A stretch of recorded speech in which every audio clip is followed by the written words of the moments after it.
സുഹൃത്തുക്കളെ, ഏവർക്കും എൻ്റെ വന്ദനം. നമ്മുടെ ഇടയിലിപ്പോൾ കൂടുതലായി ഉപയോഗിച്ചു വരുന്ന ഒരു പദപ്രയോഗമാണ് വിമതർ. ഇപ്പോൾ സീറോ മലബാർ സഭയുടെ എറണാകുളം അങ്കമാലി ഡയസിസിൽ വിമതർ വളരെ സംഘടിതമായി ശക്തിയായി പ്രവർത്തിച്ചു വരുന്നു. അതുകൊണ്ട് തന്നെ ഈ ഒരു ആശയത്തെപ്പറ്റി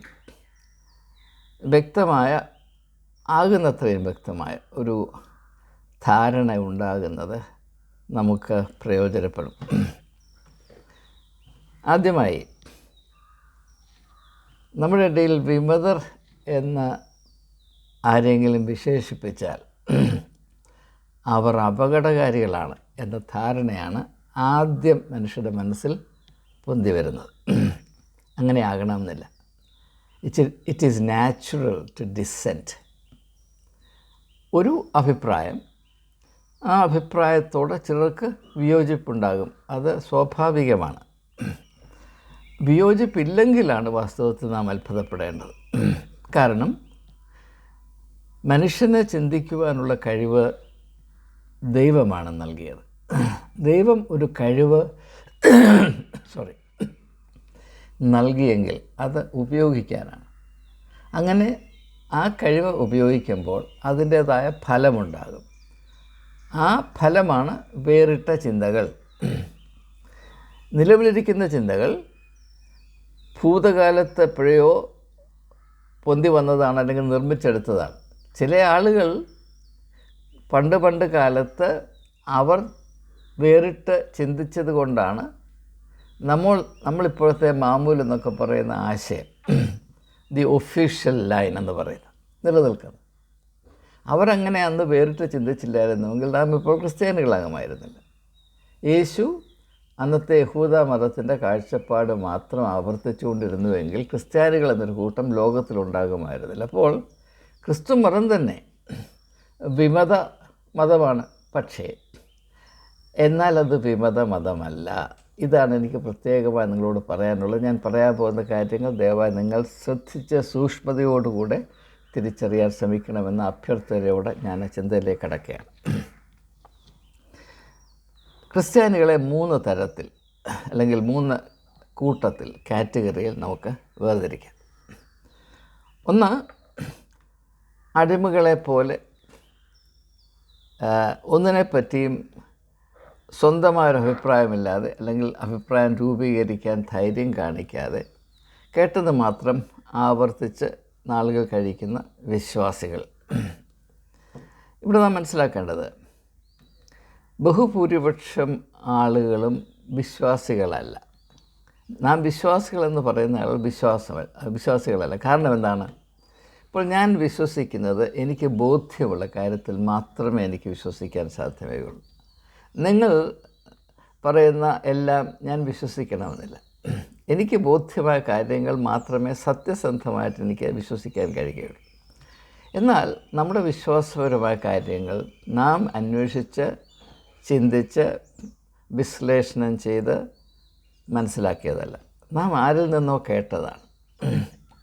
അപ്പോൾ നമ്മുടെ ആന്തരികമായ സത്യത്തോട് ബന്ധമില്ലാതെ, എന്നാൽ പരമ്പരാഗതമായി കേട്ടതുകൊണ്ട് മാത്രം നാം അതിനേതോ വില കൽപ്പിക്കുന്നു എന്ന ധാരണയിൽ, എന്നാൽ അതിനനുസരിച്ച് പ്രവർത്തിക്കാതെ ആ കഴിഞ്ഞുകൂടുന്ന അവസ്ഥയാണ് നാം ഒട്ടുമുക്കാലും വിശ്വാസിയുടെ അവസ്ഥയിൽ ധരിച്ചിരിക്കുന്നത്. പക്ഷേ അത് വലിയൊരു തെറ്റിദ്ധാരണയാണ്.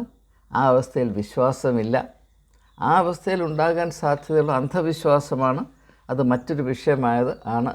വേറൊരു വീഡിയോ ഞാൻ അതിനെപ്പറ്റി പ്രതിപാദിക്കുന്നതായിരിക്കും. അപ്പോൾ വിശ്വാസികൾ എന്ന് നാം ധരിക്കുന്ന ആളുകളുടെ, ബഹുഭൂരിപക്ഷം ആളുകളുടെയും അവസ്ഥ ഇതാണ്. എല്ലാവരും 100% അങ്ങനെയാണെന്ന് ഞാൻ പറയുന്നില്ല, പക്ഷേ ബഹുഭൂരിപക്ഷവും അങ്ങനെ തന്നെയാണ്. അങ്ങനെയുള്ളവരെ പറ്റിയാണ് നോമിനൽ ക്രിസ്ത്യൻസ് എന്ന പദം പണ്ട് തൊട്ടേ ഉപയോഗിച്ച് വരുന്നതാണ്, ഞാൻ കണ്ടുപിടിച്ചതല്ല. രണ്ടാമതായിട്ട് വിമതർ. വിശ്വാസികൾ നാം പറയുന്നൊരു കൂട്ടം, പിന്നെ വിമതർ എന്ന് പറയുന്നൊരു കൂട്ടം. അവരാരാണ്? ഈ വിശ്വാസികളും അവരെ സന്ധിപ്പിക്കുന്ന പുരോഹിത മേൽക്കോയ്മയും പറയുകയും നടപ്പാക്കുകയും നിർബന്ധിക്കുകയും ചെയ്യുന്ന കാര്യങ്ങളോട് എതിരഭിപ്രായമുള്ളവർ. മദർ അഭിപ്രായം, വ്യത്യസ്ത അഭിപ്രായമുള്ളവർ, അവരാണ് വിമതർ എന്ന് പറയുന്നത്. എന്നാൽ ഇവിടെ പ്രത്യേകം ശ്രദ്ധിക്കേണ്ടൊരു കാര്യം, വിമതർ വിശ്വാസികളാകണമെന്നില്ല. എനിക്ക് ഇപ്പോൾ നിങ്ങൾ പറയുന്നത്, ഇപ്പോൾ കത്തോലിക്ക സഭയുടെ ഒരു അഭിപ്രായം, അതിനോടെനിക്ക് വിയോജിപ്പുണ്ട് എന്നതുകൊണ്ട് ഞാൻ വിശ്വാസിയാകണമെന്നില്ല. എനിക്ക് വിയോജിപ്പുണ്ട്, ഞാൻ വേറൊരു വിധത്തിൽ അത് കാണുന്നു എന്നതിനർത്ഥമുള്ളൂ. പലപ്പോഴും നാം വിമതർ തന്നെ വിചാരിച്ചിരിക്കുന്നത് അവർ നിലവിലിരിക്കുന്ന വ്യവസ്ഥിതിയോട് മല്ലിടുന്നത് കൊണ്ട് അവർ വിശ്വാസികളാണെന്നാണ്. അങ്ങനെയല്ല. ഇത് പ്രത്യേകം എല്ലാവരും, പ്രത്യേകിച്ച് വിമതരും മനസ്സിലാക്കേണ്ട കാര്യമാണ്. എന്നാൽ നമ്മുടെ ലക്ഷ്യം എന്തായിരിക്കണം? ഈ നോമിനൽ ക്രിസ്ത്യൻസുമല്ല, വിമതരുമല്ല, യഥാർത്ഥ വിശ്വാസിയായി ക്രിസ്ത്യാനി വളരണം. ഇതാണ് വാസ്തവത്തിൽ നമ്മുടെ ലക്ഷ്യമായി നാം കരുതേണ്ടത്. അപ്രകാരം ഒരു ലക്ഷ്യമാണ് ഈ ഒരു യൂട്യൂബ് ചാനലിൽ കൂടെ യേശുവിൻ്റെ പഠിപ്പീരുകളുടെ ആത്മീയ അർത്ഥം എന്ത് എന്ന് എവരുമായി പങ്കിടുവാൻ എന്നെ പ്രേരിപ്പിക്കുകയും ഭേമിക്കുകയും ചെയ്തതെന്ന് ഈ സമയത്ത് ഞാൻ സത്യസന്ധമായി നിങ്ങളോട് പറയട്ടെ. അപ്പോൾ ഈ വിമതർ എന്ന് പറയുന്ന ആളുകളുടെ അവസ്ഥയെ കുറച്ചുകൂടെ വ്യക്തമായി മനസ്സിലാക്കുക എന്നതാണ്. ഞാൻ മറ്റ് രണ്ട് കൂട്ടരെ പറ്റിയും തൽക്കാലം പറയുന്നില്ല. വിമതർ എന്ന് പറഞ്ഞാൽ എന്താണ് എന്നതിനെ പറ്റിയുള്ള ഒരു തിരിച്ചറിവാണ് ഞാൻ ഈ വീഡിയോയിൽ ഉൾക്കൊള്ളിക്കാൻ ശ്രമിക്കുന്നത്. നമുക്കറിയാം, ചരിത്രപരമായിട്ട് നോക്കുമ്പോൾ കത്തോലിക്ക സഭയുടെ പശ്ചാത്തലത്തിൽ പലവിധമായ മത അന്ധവിശ്വാസങ്ങളും മുറ്റിനിന്ന കാലത്ത് അത് വേദപുസ്തക അധിഷ്ഠിതമായ ആത്മീയ ദർശനത്തോട് ചേരാവുന്നതല്ല എന്ന് തിരിച്ചറിഞ്ഞ മാർട്ടിൻ ലൂതറെ പോലെയുള്ള നവീകരണ വീരന്മാർ ഒരു സഭാശുദ്ധീകരണ പ്രക്രിയയ്ക്ക് മുൻപോട്ട് വന്നു. സഭയെ ശുദ്ധീകരിക്കുവാൻ, കൂടുതൽ സഭയെ വേദപുസ്തകത്തിൻ്റെ മാതൃകയോട് അല്ലെങ്കിൽ യേശുവിൻ്റെ മാതൃകയോട് സമരസപ്പെടുത്തുവാനുമുള്ള ഒരു ശ്രമം നടന്നു എന്ന് നമുക്കറിയാം. അതിനെ സഭ നിശ്ചിതമായി എതിർത്തു. ഒക്കുമെങ്കിൽ മാർട്ടിൻ ലൂതറെ കൊന്നൊടുക്കാൻ ശ്രമിച്ചു. അതിൽ പരാജയപ്പെട്ടു. കാരണം മാർട്ടിൻ ലൂതറിന് അതുപോലെയുള്ള സപ്പോർട്ടുണ്ടായിരുന്നു, രാജാവിൻ്റെ സപ്പോർട്ടുണ്ടായിരുന്നു. അതുകൊണ്ട് അദ്ദേഹം രക്ഷപ്പെട്ടു. എന്നാൽ മാർട്ടിൻ ലൂതറിൻ്റെ അവസ്ഥയും നമ്മുടെ ഇപ്പോഴത്തെ വിമതരുടെ അവസ്ഥയും തമ്മിൽ വലിയ വ്യത്യാസമുണ്ട്. മാർട്ടിൻ ലൂതർ ഒരു വിശ്വാസിയായിരുന്നു. മാർട്ടിൻ ലൂതർ ഒരു വിമതൻ മാത്രമായിരുന്നില്ല, ഒരു വിശ്വാസിയായിരുന്നു. അപ്പോൾ വിമതർ എന്ന് പറയുന്ന ഈ കൂട്ടർ, അതിനിടയിൽ തന്നെ രണ്ട് കാറ്റഗറീസ് ഉണ്ട്, രണ്ട് തരത്തിലുള്ള വിമതരുണ്ട്. ഒന്ന് വെറും വിമതർ, രണ്ട് വിശ്വാസികളാകുവാൻ താല്പര്യപ്പെടുന്ന വിമതർ. ഇത് തമ്മിൽ വലിയ വ്യത്യാസമുണ്ട്. ആ വ്യത്യാസം മനസ്സിലാക്കുന്നത് നമുക്ക് പ്രയോജനപ്പെടാമെന്നത് കൊണ്ടാണ് ഒരു വശം മാത്രം വളരെ ലളിതമായി വിവരിച്ച് ഞാൻ എൻ്റെ ചിന്ത ഇവിടെ അവസാനിപ്പിക്കുന്നതാണ്. എൻ്റെ എൻ്റെ ഓർമ്മയിൽ ഇപ്പോൾ കടന്നു വരുന്നത് ജർമ്മൻ ചിന്തകൻ, ഫിലോസഫർ, തിയോളജിയൻ, വളരെ ആഴത്തിൽ ക്രിസ്തുമതം പഠിക്കുകയും മനസ്സിലാക്കുകയും യേശുവിൻ്റെ ദൗത്യവും അതിനുശേഷം അതിൽ മനുഷ്യർ സൃഷ്ടിച്ചു വച്ച പാളിച്ചകളുമൊക്കെ വളരെ വ്യക്തമായി അന്വേഷിച്ച് പഠിച്ച് മനസ്സിലാക്കിയ ഒരു വ്യക്തി എന്ന നിലയിൽ ഞാൻ ഹെയ്ഗലിൻ്റെ ആശയങ്ങളെ ബഹുമാനിക്കുന്നവരാണ്. അദ്ദേഹം പറയുന്ന എല്ലാം അതുപോലെ സ്വീകരിച്ചില്ല എങ്കിലും ഒട്ടുമുക്കാലും അദ്ദേഹം പറയുന്നത് തന്നെയാണ് ഞാൻ ശരിയെന്ന് കണക്കാക്കുന്നു. അദ്ദേഹം പറഞ്ഞ ഒരു കാര്യം ഇപ്പോൾ എൻ്റെ മനസ്സിൽ കടന്നു വരികയാണ്. ഒരു പ്രൊട്ടസ്റ്റൻ്റ് എന്ന വാക്കാണ് അദ്ദേഹം അവിടെ ഉപയോഗിക്കുന്നത്. അദ്ദേഹത്തിൻ്റെ ആ ആർട്ടിക്കിളിൻ്റെ പേര്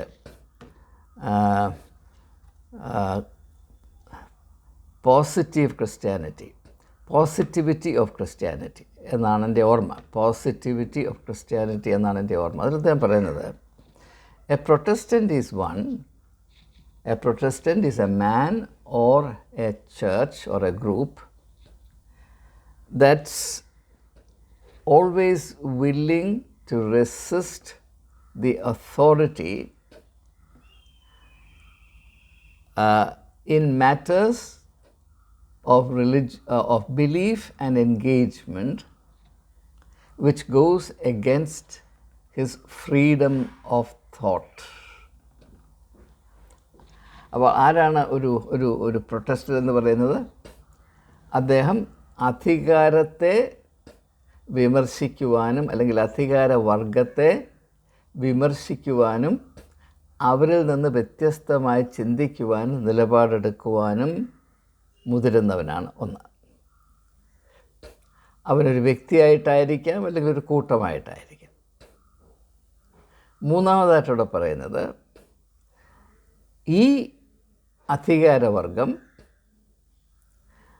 വിശ്വാസപരമായ കാര്യങ്ങളിലും അനുഷ്ഠാനങ്ങളുടെ കാര്യത്തിലും, matters of belief and engagement, ഇപ്പോൾ നമുക്ക് വിശ്വാസമുണ്ട്, അതനുസരിച്ച് നിങ്ങളിങ്ങനെ പ്രവർത്തിക്കണം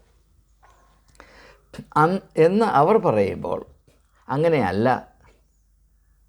എന്ന് ശഠിക്കുകയും അങ്ങനെ അല്ല എന്ന് പറയുവാനും അതിനനുസരിച്ച് നിലപാടെടുക്കുവാനും ഞങ്ങൾക്ക് സ്വാതന്ത്ര്യം ഉണ്ടാകണം, ആ സ്വാതന്ത്ര്യം ദൈവം തന്നതാണ് എന്ന് നിർബന്ധിക്കുകയും അതിൻ്റെ അടിസ്ഥാനത്തിൽ ഈ അധികാരത്തെ എതിർക്കുകയും ചെയ്യുവാൻ എപ്പോഴും സന്നദ്ധനായിരിക്കുന്ന ഒരു വ്യക്തിയെയാണ് പ്രൊട്ടസ്റ്റൻ്റ് എന്ന് വിളിക്കാൻ കരുതേണ്ടതെന്നാണ് ഹേഗൽ പറയുന്നത്. അത് ഞാൻ കറക്റ്റ് കൊട്ടേഷനല്ല പറഞ്ഞത്, നിങ്ങൾക്കറിയാം. ഓർമ്മയിൽ നിന്ന് പറയുമ്പോൾ വാക്കുകൾ അങ്ങോട്ടും ഇങ്ങോട്ടും പോകും. ഒരു സെൻറ്റൻസിൻ്റെ മുഴുവൻ ഭാഗവും ഓർത്തിരിക്കാൻ സാധ്യവുമല്ല, പ്രത്യേകിച്ച് പ്രായമൊക്കെ ആകുമ്പോൾ ഓർമ്മയുടെ പ്രശ്നം വരും. എന്നാൽ ഏകദേശമൊക്കെ ഇങ്ങനെ തന്നെയാണ്. അപ്പോൾ ക്രിസ്തീയ വിശ്വാസത്തെ ഒരു അധികാരവർഗം അവരുടെ കുത്തകയായി കൈയാളുന്ന ഒരു സാഹചര്യം, അവർ ആ അധികാരം എങ്ങനെ പ്രയോഗിക്കുന്നു, വിശ്വാസത്തിൻ്റെ സംഗതികൾ ഇങ്ങനെയാണ്, അതിങ്ങനെയാണ് പ്രവർത്തിക്കേണ്ടത് എന്ന് അവർ പറയുമ്പോൾ, അങ്ങനെ ഒരു സംവിധാനം ഉണ്ടാക്കി വെക്കുമ്പോൾ ആ സംവിധാനം വിശ്വാസികളുടെ തന്നെ മതസ്വാതന്ത്ര്യത്തെ ഇല്ലാതെയാക്കുന്നു. ഇതാണ് നാം മനസ്സിലാക്കേണ്ട ഏറ്റവും പ്രധാനപ്പെട്ട കാര്യം. ഞാനതുകൊണ്ട് ആവർത്തിക്കാൻ പോവുകയാണ്. ആരാണ് മതത്തിൻ്റെ അധികാരികൾ? വിശ്വാസപരമായ കാര്യങ്ങളും അതിൽ നിന്നുദ്ഭവിക്കുന്ന ആചാരങ്ങളും ഇങ്ങനെ മാത്രമാണ്. അത് അറിയുവാനും അറിയിക്കുവാനും തീരുമാനിക്കാനും നടപ്പാക്കുവാനും ഞങ്ങൾക്ക് മാത്രമേ അധികാരമുള്ളൂ.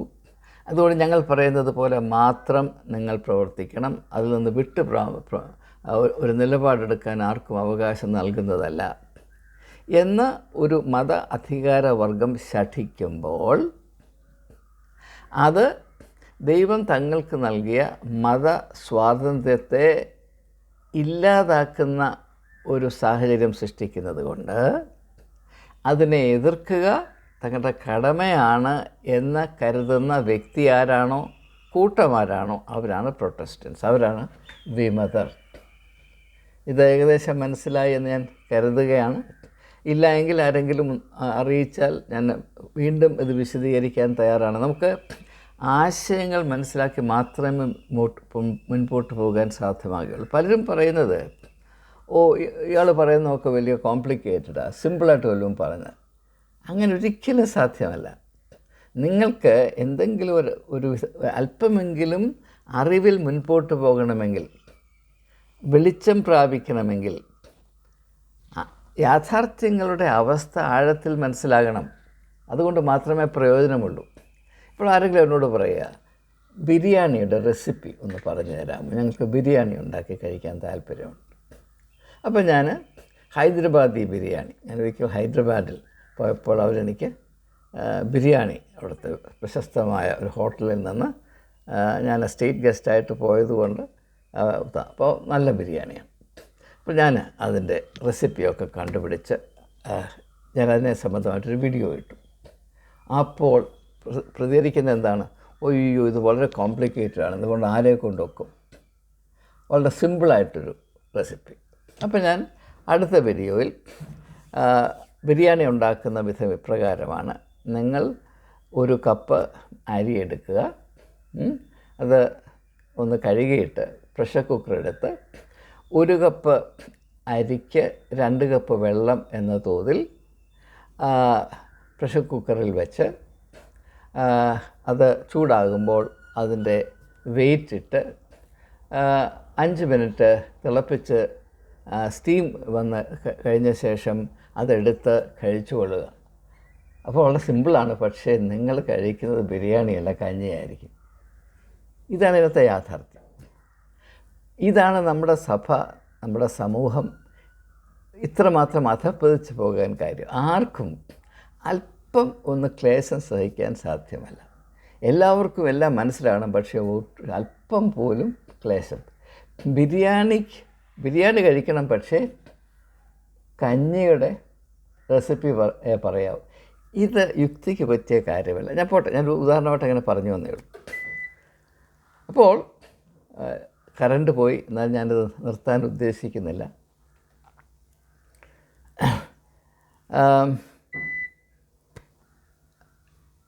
ഒരു വിമതർ എന്ന ആശയത്തിൻ്റെ ഉള്ളടക്കം, അല്ലെങ്കിൽ ആ ഒരു വർണ്ണനയുടെ അല്ലെങ്കിൽ വാക്കിൻ്റെ ഉള്ളടക്കം ഏകദേശം ഇതാണ് എന്ന് ഹേഗലിൻ്റെ സഹായം അല്പം ഉപയോഗിച്ചുകൊണ്ട് ഞാൻ നിങ്ങളോട് അറിയിക്കാൻ ശ്രമിക്കുകയായിരുന്നു. ഇവിടെ ഹേഗൽ പറയുന്ന ഒരു പ്രത്യേകമായ ഒരു ആശയമുണ്ട്. അതാണ് എനിക്ക് കൂടുതലായി അടിവരയിട്ട് പറയാം. അദ്ദേഹം പറയുന്നത്, ഈ വിമതർ എന്ന് നിങ്ങൾ പറയുന്ന ആളുകൾ, അല്ലെങ്കിൽ പ്രൊട്ടസ്റ്റൻ്റ് എന്ന് പറയുന്ന ആളുകൾ, അവരുടെ ഏറ്റവും പ്രധാനപ്പെട്ട താല്പര്യം ഇങ്ങനെ വേറിട്ട അഭിപ്രായം രൂപപ്പെടുത്തിയെടുക്കാനും അത് നെഞ്ചിലേറ്റാനും ഉള്ള അവരുടെ അവകാശമാണ് അവർക്ക് ഏറ്റവും വലിയ താല്പര്യം, വിശ്വാസമല്ല. മനസ്സിലാക്കണം. It is not faith that matters to them, it is freedom. ഇത് വളരെ സാധാരണ ഞാൻ ഹേഗലിൽ നിന്ന് മാത്രമാണ് ഈ ആശയം പഠിച്ചത്. അതിന് മുമ്പ് ഹേഗലിനെ വായിക്കുന്നതിന് മുൻപ് ഈ ഒരു വ്യത്യാസം, ഇത് വളരെ സട്ടിലായിട്ടുള്ള വ്യത്യാസമാണ്. പക്ഷേ ഇത് ഞാൻ വായിച്ചു കഴിഞ്ഞപ്പോൾ എൻ്റെ മനസ്സിൽ വെളിച്ചം നിറഞ്ഞതുപോലെ എനിക്ക് അനുഭവപ്പെട്ടു. ഈ വിമതർ എന്ന് പറയുന്ന, അല്ലെങ്കിൽ പ്രൊട്ടസ്റ്റൻ്റ് എന്ന് പറയുന്ന ആളുകൾ, എതിർക്കുന്ന ആളുകൾ ആരാണ്? അവർക്ക് യഥാർത്ഥത്തിലുള്ള വിശ്വാസം അതിൻ്റെ പരിശുദ്ധിയിൽ അറിയണമെന്ന് താല്പര്യമുള്ളവരാകണമെന്നില്ല. പിന്നെയോ വേറിട്ട ചിന്തകൾ കാത്തു സൂക്ഷിപ്പാൻ, അല്ലെങ്കിൽ അവലംബിക്കുവാൻ, അല്ലെങ്കിൽ നിലവിലിരിക്കുന്ന വ്യവസ്ഥിതികളിൽ നിന്ന് വ്യത്യസ്തമായി ചിന്തിക്കുവാനും പ്രവർത്തിക്കുവാനും ഞങ്ങൾക്ക് ദൈവം സ്വാതന്ത്ര്യം തന്നിട്ടുണ്ട്. ആ സ്വാതന്ത്ര്യമാണ് ഞങ്ങൾക്ക് എല്ലാറ്റിനേക്കാളും വലുത് എന്ന് ശഠിക്കുന്ന ആളുകൾ. അപ്പോൾ it's not the purity of faith, the fullness of faith, but it is freedom, religious freedom. അപ്പോൾ ഇത് നാം മനസ്സിലാക്കുക. ഇപ്പോൾ തന്നെ എറണാകുളം അങ്കമാലി ഡയസിസിൽ സിനഡ് ഒരു നിലപാടെടുത്തു. ഞാനതിനെപ്പറ്റി ഒരു വീഡിയോ ചെയ്തതാണ്. അതിനെ എതിർത്ത്, അങ്ങനെയാണ് വിമതരുണ്ടാകുന്നത്. അങ്ങനെ എതിർത്തത് കൊണ്ട് ഇപ്പോൾ 400 അച്ഛന്മാരെതിർത്തു, ഭൂരിപക്ഷം അയ്മേനികളും എതിർത്തു. അതുകൊണ്ട് അവർക്ക് ഈ ദിവ്യബലിയുടെ അർത്ഥം എന്താണ്, അത് ആത്മാവിലും സത്യത്തിലും ആചരിച്ചാൽ ഓരോരുത്തരുടെയും ജീവിതത്തിലും വ്യക്തിത്വത്തിലും എത്രമാത്രം വ്യത്യാസം വരണം, ഇതിനെപ്പറ്റി താല്പര്യം ഉണ്ടാകണമെന്നില്ല. നിങ്ങൾ ഇങ്ങനെ ചെയ്യാൻ പറഞ്ഞു, ഞങ്ങളങ്ങനെ ചെയ്യുകയില്ല. കാരണം അങ്ങനെ ചെയ്യുകയില്ല എന്ന് പറയാൻ ഞങ്ങൾക്ക് ഇഷ്ടം പോലെ ചെയ്യാനുമുള്ള സ്വാതന്ത്ര്യം ദൈവം നൽകിയിട്ടുണ്ട് എന്ന് പറയുമ്പോൾ, ഇനിയും ഹേഗൽ പറയാത്തൊരു കാര്യം ഞാൻ പറയാൻ പോവുകയാണ്. അങ്ങനെ ഒരു നിലപാടെടുക്കുമ്പോൾ സ്വാതന്ത്ര്യം എന്നാൽ എന്ത് എന്ന ഒരു പ്രശ്നം ഉദിക്കും. മതസ്വാതന്ത്ര്യത്തെ ആസ്പദമാക്കിയാണ് ഇങ്ങനെ നിലപാടെടുക്കുന്നത്. ആ സ്വാതന്ത്ര്യം ദൈവം നൽകിയതാണ് എന്നതാണ് ഒരു ന്യായീകരണമായി, അല്ലെങ്കിൽ ഒരു എക്സ്ക്യൂസായി പറയുന്നത് ആണ്. മനുഷ്യന് സ്വാതന്ത്ര്യം നൽകിയ ദൈവമാണ്, യാതൊരു സംശയമില്ല. എന്നാൽ ആ സ്വാതന്ത്ര്യം അർത്ഥവത്തായി തീരണമെങ്കിൽ ആ സ്വാതന്ത്ര്യത്തിൻ്റെ പ്രയോഗം അനുഗ്രഹിക്കപ്പെട്ടതായി തീരണമെങ്കിൽ അതിന് ആത്മീകമായ അർത്ഥവും അനുഗ്രഹവും ഉണ്ടാകണമെങ്കിൽ ആ സ്വാതന്ത്ര്യത്തെ നാം ഉപയോഗിക്കുന്ന വിധത്തെപ്പറ്റി നമുക്ക് വ്യക്തതയും ഉത്തരവാദിത്വ ബോധവും ഉണ്ടാകണം. ഏത് നിലപാടെടുത്താലും അത് ആത്മീയമാകണമെന്നില്ല. ഇപ്പോൾ ഒരു വലിയ എന്താണ് പറയുന്നത്, ഒരു അധപ്പതനത്തെ നാം എതിർത്തത് കൊണ്ട് അത് ആത്മീയമാകണമെന്നില്ല. ഇപ്പോൾ ഇന്ന പുരോഹിതൻ ഭൂമി കുംഭകോണം നടത്തി, ആരുമായിക്കൊള്ളട്ടെ, അത് ഞങ്ങൾക്ക് സ്വീകാര്യമല്ല എന്ന് പറഞ്ഞൊരു വിമത അവസ്ഥയിലേക്ക് ആളുകൾ കടന്നു വരുന്നു. അങ്ങനെ അദ്ദേഹം ചെയ്തതിനെ ചെറുത്തത് കൊണ്ട് ഞാൻ ആത്മീയനാകുന്നില്ല. എൻ്റെ ജീവിതത്തിൽ എല്ലാ അംശത്തിലും സത്യസന്ധമായും സുതാര്യതയോടും കൂടെ ഞാൻ പ്രവർത്തിക്കും.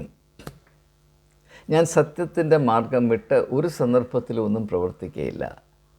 യേശു സത്യത്തിൻ്റെ വെളിച്ചമാണ്, ആ വെളിച്ചത്തിൽ മാത്രം ഞാൻ പ്രവർത്തിക്കും എന്ന ആത്യന്തികമായ നിർബന്ധവും ആത്മവിശ്വാസവും ഉള്ള ഒരു വ്യക്തി അങ്ങനെ ഒരു നിലപാടെടുക്കുമ്പോൾ അത് ആത്മീയമായിത്തീരും. ഇതങ്ങനെയല്ല, അദ്ദേഹം അത് ചെയ്യുന്നു, അതെനിക്കിഷ്ടപ്പെട്ടില്ല, ഞാനൊരു നിലപാടെടുത്തു, ചെറുക്കണ്ട എന്നല്ല ഞാനീ പറയുന്നത്, പക്ഷേ അത് ആത്മീയമാകണമെന്നില്ല. ഈ ഒരു വ്യത്യാസം മനസ്സിലാക്കുക.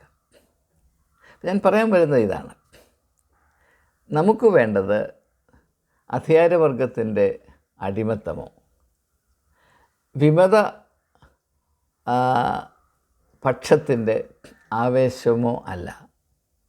നമുക്ക് വേണ്ടത് യേശുവിനോടുള്ള വിധേയത്വമാണ്. അങ്ങനെയുള്ള അവസ്ഥയ്ക്ക് പറയുന്നത് വിമതർ എന്നല്ല, വിശ്വാസികളെന്നാണ്. അവർ മാത്രമാണ് വിശ്വാസികൾ. അധികാരവർഗത്തിൻ്റെ ആംഗ്യം അനുസരിച്ച് നൃത്തം ചെയ്യുന്നവർ, അവർ കുഴലൂതുമ്പോൾ നൃത്തം ചെയ്യുന്നവർ, അവർ വിശ്വാസികളല്ല, അവർ അടിമകളാണ്. അവരെ എതിർക്കുന്നവർ, അവരോട് ഉള്ള ഒരു അമർഷം കൊണ്ട് എതിർക്കുന്നവർ, അവരും വിശ്വാസികളല്ല, അവർ വെറും വിമതർ തന്നെയാണ്. എന്നാൽ ഇത് രണ്ടുമല്ല നമുക്ക് നൽകപ്പെട്ടിരിക്കുന്ന നിയോഗം. നമ്മുടെ നിയോഗം നാം വിശ്വാസികളാകണം. യേശു പറഞ്ഞു, നിൻ്റെ വിശ്വാസം നിന്നെ രക്ഷിച്ചിരിക്കുന്നു. അപ്പോൾ നാം വിശ്വാസികളാകുന്നുവെങ്കിൽ, ഇനിയും ഈ ഒരാശയം കൂടെ പറയാൻ നിർത്താൻ പോവുകയാണ്. വിശ്വാസം എന്നത് വളരെ ശക്തിയേറിയ ഒരു മർമ്മമാണ്. നമ്മുടെ ഉള്ളിൽ വിശ്വാസമുണ്ടെങ്കിൽ അത് ക്രിയ ചെയ്തുകൊണ്ടേയിരിക്കും. ആദ്യമായി അത് നമ്മുടെ വ്യക്തിത്വത്തെ രൂപാന്തരപ്പെടുത്തും. അതുകൊണ്ടാണ് പൗലോസ് അപ്പോസ്തലൻ പറയുന്ന, ഒരുത്തൻ ക്രിസ്തുവിലായാൽ, ക്രിസ്തുവിൽ വിശ്വസിച്ചാൽ അവൻ ഒരു പുതിയ സൃഷ്ടിയായി മാറും. ആദ്യത്തെ പ്രതിഭാസം എന്താണ്? നമ്മുടെ വ്യക്തിത്വത്തിലുള്ള അത്ഭുതകരമായ ഒരു രൂപാന്തരമാണ്. അതില്ലാത്തിടത്തോളം കാലം നാം എത്ര പ്രതിഷേധിച്ചാലും അതിന് വലിയ വിലയൊന്നുമില്ല. ഇപ്പം നമ്മളിപ്പോൾ വിമതരായി, വിമതരുടെ ഭാഗം ജയിച്ചു എന്ന് വിചാരിക്കും, അവർ അധികാരം പിടിച്ചെടുത്തു. നാളെ അവർ അധികാരവർഗമായി മാറി. ഈ കഥ വീണ്ടും അതുപോലെ ആവർത്തിക്കപ്പെടും. അടുത്ത ഭൂമി കുംഭകോണം നടക്കും. ഇപ്പോൾ തന്നെ തിരുവനന്തപുരത്തെ സൗത്ത് കേരള ഡയസിസിലെ CSI സൗത്ത് കേരള ഡയസിസിലെ ബിഷപ്പിനെ പറ്റി വലിയ പ്രശ്നമായിരുന്നു. അപ്പോൾ ഇത് എങ്ങനെയെങ്കിലും ഇയാൾ ഇറങ്ങിപ്പോയാൽ മതി, ഇതൊരു ശാപമാണെന്നൊക്കെ പറഞ്ഞ ആളുകൾ ഇദ്ദേഹം ഇറങ്ങിപ്പോകുന്നതിന് വേണ്ടി പ്രാർത്ഥിച്ച് കാത്തു നോക്കി. അപ്പോൾ ഞാൻ അവരോട് പറഞ്ഞത്, ഒരുത്തൻ പോയാൽ അവൻ്റെ അപ്പനായിരിക്കും കയറി വരുന്നത്. കാരണം ഈ സിസ്റ്റം അങ്ങനെയാണ്. ധിക്കാരിയും ക്രിമിനലുമായ ഒരു ബിഷപ്പിനെ ഇറക്കി വിട്ടത് കൊണ്ട് അതൊരു നേട്ടമാണെന്ന് ഞാൻ കരുതുന്നില്ല. ആ വ്യക്തിയുടെ സ്ഥാനത്ത് യേശുവിനോട് പ്രതിബദ്ധതയുള്ള, ജനങ്ങളുടെ ആത്മീയമായ നന്മയ്ക്ക് വേണ്ടി സ്വയത്തെ മറന്ന് പ്രവർത്തിക്കുവാൻ പ്രതിബദ്ധതയുള്ള ഒരു വ്യക്തിയെ ആ സ്ഥാനത്തിരുത്തുവാൻ നമുക്ക് കഴിയാത്തിടത്തോളം കാലം, അങ്ങനെ ഒരു വ്യക്തി സൗത്ത് കേരള ഡയസിസിൻ്റെ പുരോഹിതവർഗത്തിനിടയിലുണ്ടെന്ന് ഞാൻ കരുതുന്നില്ല. എനിക്ക് പലരെയും അറിയാം. രസാലം പോയാൽ അവിടെ കയറിയിരുന്ന് യഥാർത്ഥത്തിൽ ആത്മീയ ശുശ്രൂഷ ചെയ്യുവാൻ നാം വിചാരിക്കുന്നത് പോലെ കഴിവുള്ള ആരുമില്ല. അതുകൊണ്ട് ഒരു സ്ഥാനം തുടരണമെന്നല്ല ഞാൻ ഈ പറയുന്നത്. ഞാൻ പറഞ്ഞത് വെറും വിമതരായതുകൊണ്ട് വലിയ ഗുണമൊന്നുമില്ല. അത് അവസാനം അതൊരു മനഃശാസ്ത്രപരമായ രോഗമായി മാറും. അപ്പോൾ ഞാൻ അനുഭവിക്കുന്ന വ്യഥ എന്താണെന്ന് ഇതിൻ്റെ വെളിച്ചത്തിൽ ഞാൻ നിങ്ങളോട് പറയട്ടെ. ഞാനിവിടെ വന്ന ശേഷം 2-3 വിമത ഗ്രൂപ്പുകൾ എന്നെ അവരുടെ ഇടയിൽ അവരുമായി ചേരാൻ ക്ഷണിച്ചു. ഞാൻ ഒരു വിമത ഗ്രൂപ്പിൽ ചേർന്നു, 2 വിമത ഗ്രൂപ്പിൽ ചേർന്നു. കുറച്ച് കഴിഞ്ഞപ്പോൾ എനിക്ക് മനസ്സിലായി ഇത് നമ്മൾ ഉദ്ദേശിച്ച ബിരിയാണി അല്ല എന്ന് മനസ്സിലായി. കാരണം വിമതർക്ക് വിശ്വാസികളാകാൻ താല്പര്യമില്ല. ഇന്നയാളിനെ ചെറുക്കണമെന്നല്ലാതെ യേശു എന്താണ് പഠിപ്പിച്ചതെന്നോ യേശുവിൻ്റെ ആത്മീയമായ കാഴ്ചപ്പാട് എന്താണെന്നോ അറിയുവാൻ താല്പര്യമില്ല. അവരുടെ ജീവിതത്തിലോ സഭാജീവിതത്തിലോ വേണ്ടതായ ഒരു റിഫർമേഷൻ കൊണ്ടുവരാൻ അവർക്ക് താല്പര്യമില്ല. അവർക്ക് വേണ്ടത് അധികാരത്തിൻ്റെ കസേര മാറ്റണം. അതിലൂടെ ചേർന്ന് നിൽക്കാൻ എനിക്ക് പ്രയാസമാണ്. അപ്പം അതുകൊണ്ടാണ് ഞാൻ അതിൽ നിന്നെല്ലാം മാറി ഈ യൂട്യൂബ് ചാനലിൽ കൂടെ യേശുവിൻ്റെ പഠിപ്പീരുകളുടെ അർത്ഥം എന്താണ്, ഇതിൽ ഞാൻ പലരെയും വിമർശിക്കുന്നുണ്ട്. അപ്പോൾ ആളുടെ വിചാരം ആളുകൾ മനസ്സിലാക്കാത്തത് കൊണ്ടാണ്. നിലവിലിരിക്കുന്ന യാഥാർത്ഥ്യങ്ങളെ അതിൻ്റെ സൂക്ഷ്മതയിൽ എൻ്റെ പ്രേക്ഷകർ മനസ്സിലാക്കണമെങ്കിൽ വിമർശനാത്മകമായി സംസാരിക്കാതെ യാതൊരു നിവൃത്തിയുമില്ല. കൺഫ്യൂഷ്യസ് ക്രിസ്തുവിന് മുൻപ് 600 വർഷങ്ങൾക്ക് മുൻപ് പറഞ്ഞൊരു കാര്യം, നിങ്ങൾക്ക് ഈ ലോകത്തിൽ എന്തെങ്കിലും നന്മ വരുത്തണമെന്ന് താല്പര്യമുണ്ടെങ്കിൽ ആദ്യം ചെയ്യേണ്ടത് യാഥാർത്ഥ്യത്തെ അതിൻ്റെ പേര് പറഞ്ഞ് വിളിക്കണം. Call things by their proper name. അല്ലാതെ അവിടെയും ഇവിടെയും മുട്ടി കള്ളനെ കണ്ടാലും കള്ളനല്ല, അവൻ അല്പം ഒരു വീക്ക്നെസ്സുള്ള ഒരു നല്ല മനുഷ്യനാണ് എന്ന് പറഞ്ഞാൽ ഒരു പ്രയോജനമില്ല, പറയാതിരിക്കുന്നതാണ് നല്ലത്. കള്ളൻ തന്നെയാണ്. അതുകൊണ്ടാണ് യേശു പറഞ്ഞത്, സ്നാപകൻ പറഞ്ഞില്ല സർപ്പസന്തതികളെ, യേശു പറഞ്ഞില്ല വെള്ള തെച്ച ശവക്കലറകളെ. കാരണം അത് പറയാതിരിക്കാൻ ഒരു നിവൃത്തിയില്ലാത്തത് കൊണ്ടാണ്. യേശുവിന് ആരെയും അപലപിക്കാൻ താല്പര്യമില്ലായിരുന്നു, നമുക്കറിയാം. എല്ലാവരെയും സ്നേഹിക്കുവാനും എല്ലാവരെയും സഹിക്കുവാനും 7 തവണയല്ല 70 തവണ ക്ഷമിക്കാൻ പറഞ്ഞ യേശു ചില സാഹചര്യങ്ങളിൽ സത്യം ജനങ്ങളുടെ ഹൃദയത്തിൽ പതിക്കേണ്ടതിന് വേണ്ടി വളരെ ശക്തമായ വിമർശന മനോഭാവം അല്ലെങ്കിൽ സമീപനം പാലിച്ചിരുന്നു എന്ന് നമുക്കറിയാം. അപ്പോൾ ഏത് ഉദ്ദേശത്തോടു കൂടെയാണ് നാം ഇത് നിർവഹിക്കുന്നത് എന്നതാണ്. അപ്പോൾ ഇവിടെ സംഭവിക്കുന്നൊരു കാര്യം, നമ്മളിപ്രകാരം ഒരു ദൗത്യത്തിന് ഇറങ്ങുമ്പോൾ അതിനല്പമൊക്കെ ജനങ്ങളുടെ ഇടയിൽ ഒരു ഇമ്പാക്റ്റ് ഉണ്ട് എന്ന് മനസ്സിലാക്കുമ്പോൾ സ്ഥാപിത താല്പര്യം കൊണ്ട് വളരെയധികം സന്തോഷിച്ചും അതിൻ്റെ ലാഭം കൊയ്തും സുഖിച്ച് അർമാദിച്ച് കഴിയുന്ന ആളുകൾക്ക് പരിഭ്രമമുണ്ടാകുകയും അവർ ഒരു വലിയ അക്രമം അഴിച്ചുവിടുകയും ചെയ്യും. പക്ഷേ അവർ ഒരിക്കലും മുൻപോട്ട് വരികയില്ല. മറ്റുള്ളവരെ കരുവായി ഉപയോഗിച്ച് ഇങ്ങനെ അവരുടെ താല്പര്യത്തിന് പ്രയോജനമില്ലാത്ത ആശയങ്ങൾ ഞങ്ങൾ എത്തിക്കുന്ന ആളുകൾ തേജോവധം ചെയ്ത് അവരെ ഇല്ലാതാക്കാൻ ശ്രമിക്കും. യേശുവിനെ കൊല്ലാനായിട്ട് അങ്ങനെയാണ് പുരോഹിതവർഗം ചെയ്തതെന്ന് നിങ്ങൾക്കറിയാം. അവർ വെളിവൊന്നൊന്നും പറഞ്ഞില്ല, ജനങ്ങളെ കൊണ്ട് പറയിച്ചു, അവനെ കൊല്ല, അവൻ്റെ രക്തം ഞങ്ങളുടെ മേലും ഞങ്ങളുടെ തലമുറ മേലും വരട്ടെ എന്ന്. യഹൂദ പുരോഹിതവർഗമല്ല, അവർ പുറകിൽ നിന്നുകൊണ്ട് ജനങ്ങളെ കൊണ്ട്, കുരങ്ങനെ കൊണ്ട് ചൂടുപായസം കോരിപ്പിക്കുന്ന പണി അത് തന്നെയാണ് പുരോഹിതർ ചെയ്യുന്നത്. അപ്പോൾ നാം ഇവിടെ മനസ്സിലാക്കേണ്ട കാര്യം, അനീതിയെയും ആക്രമണത്തെയും കപടഭക്തിയെയും ന്യായമായും നിശ്ചയമായും നാം ചെറുക്കണം. പക്ഷേ അതുകൊണ്ടായില്ല. അവിടെ നിന്ന് നമുക്ക് മുൻപോട്ട് പോകണം. നാം യഥാർത്ഥത്തിൽ നാം വിമതരായി ആരംഭിച്ചിട്ട് വിശ്വാസികളായി അവസാനിക്കണം. അല്ലെങ്കിൽ വിമതർ എന്ന അവസ്ഥയിൽ നിന്ന് വിശ്വാസി എന്ന അനുഗ്രഹിക്കപ്പെട്ട അവസ്ഥയിലേക്ക് നമുക്ക് വളരണം. അതിനുള്ള യാതൊരു ശ്രമവും ഇപ്പോൾ നടക്കുന്നതായി കാണുന്നില്ല. അതുകൊണ്ടാണ് ഞാൻ ഈ വീഡിയോ ചെയ്യുന്നത്. എന്നാൽ ഈ വിമതരായി നിന്ന് അവരുടെ അജണ്ട 100% ജയിച്ചു കഴിഞ്ഞാൽ അവർ പിന്നെ പോകുന്നത് പരാജയത്തിൻ്റെ വക്കിലേക്കായിരിക്കും, അധപ്പതനത്തിൻ്റെ വക്കിലേക്കായിരിക്കും.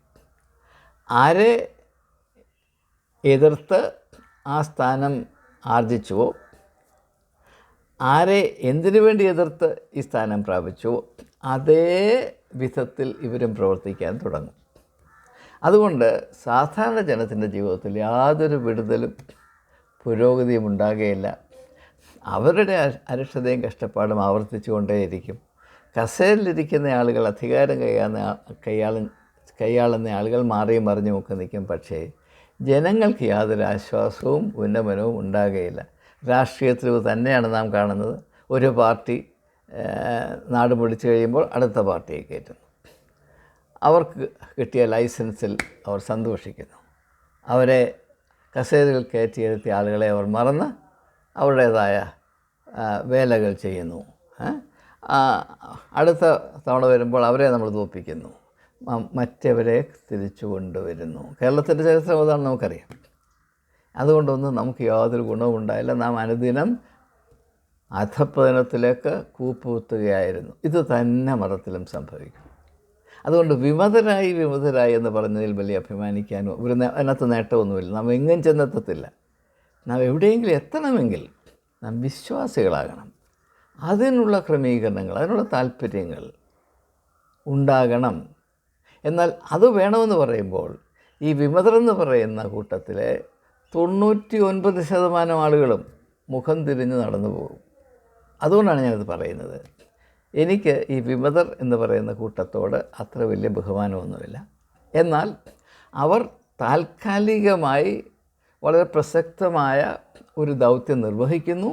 പക്ഷേ അതൊരിക്കലും കണ്ടെത്തുകയില്ല. കാരണം അവരുടെ ഉദ്ദേശം ഫലമുണ്ടാക്കുക എന്നുള്ളതായിരുന്നില്ല. അവരുടെ ഉദ്ദേശം ചെറുക്കുക എന്നത് മാത്രമായിരുന്നു. ഈ സഭ എങ്ങനെയായി തീരണമെന്നതിനെപ്പറ്റി അവർക്ക് വലിയ ദർശനമോ താല്പര്യമോ ഇല്ല. ഇതാണ് എനിക്ക് മനസ്സിലാക്കാൻ കഴിഞ്ഞ കാര്യം. ഇതിനകത്ത് യാതൊരു സാധ്യതയുമില്ല. എന്നാൽ ഞാൻ ഒരു സിനിക്കൽ കാഴ്ചപ്പാട് അവതരിപ്പിക്കാനല്ല വന്നത്. എനിക്ക് പറയാനുള്ളത്, ഈ ഒരു വലിയ സ്ട്രഗിളിൽ കൂടെ വലിയ അനുഗ്രഹം പ്രാപിപ്പാൻ ഇടയുണ്ട്. പക്ഷേ അതിന് ഇപ്പോൾ നിലവിലിരിക്കുന്ന സമീപനം അപര്യാപ്തമാണ്. അതിൽ ഇനിയും എഴുതി ചേർക്കേണ്ട പ്രധാനപ്പെട്ട വശങ്ങൾ അല്ലെങ്കിൽ ഘടകങ്ങൾ എന്ത് എന്ന് തുറന്ന മനസ്സോടുകൂടെ അന്വേഷിച്ച് അപ്രകാരമുള്ള ഒരു പുതുജീവൻ പ്രാപിപ്പാൻ തക്കതായ ഒരു ജനമുന്നേറ്റമായി ഈ വിമത പ്രസ്ഥാനം വളരട്ടെ എന്ന് ആത്മാർത്ഥമായി പ്രാർത്ഥിച്ചുകൊണ്ട് വാക്കുകൾ ഉപസംഹരിക്കാം.